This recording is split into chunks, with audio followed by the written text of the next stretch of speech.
So typically when a clinical document comes into your system, your team has to open the document, review that, find all the details, interpret those results, and then also figure out what needs to happen next.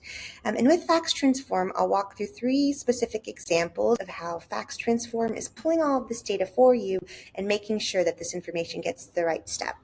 We'll start with Ariana Fang here. You can see we've already extracted a fax summary. Doesn't matter if the fax is 100 pages long. We always want to make sure you have a bite size of what that looks like.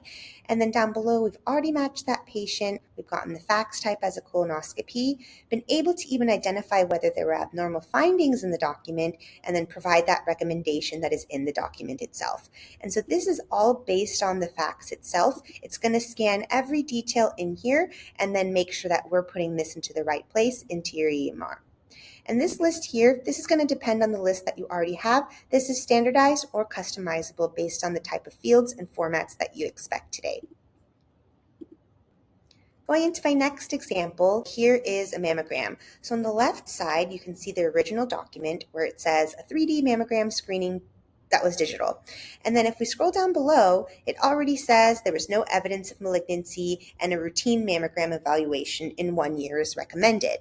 If I scroll down below, we can see we got that patient information, the fax type is a mammogram, and then lastly, that recommendation pulled out as a repeat mammogram in 1 year. And this can either update in the EHR, we can schedule a message to go out within a year in the future, however you expect these recalls to work.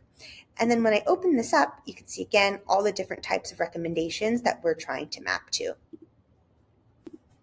Lastly, we'll go through a Cologuard example. So again, summary, patient match. We've categorized that this is a Cologuard screening type document, and then down below, we can clearly see that this was a negative result. And that is based on the direct information in the fax, where if I zoom right in, we can see this patient had a negative test result, and then we can get this to the right next step.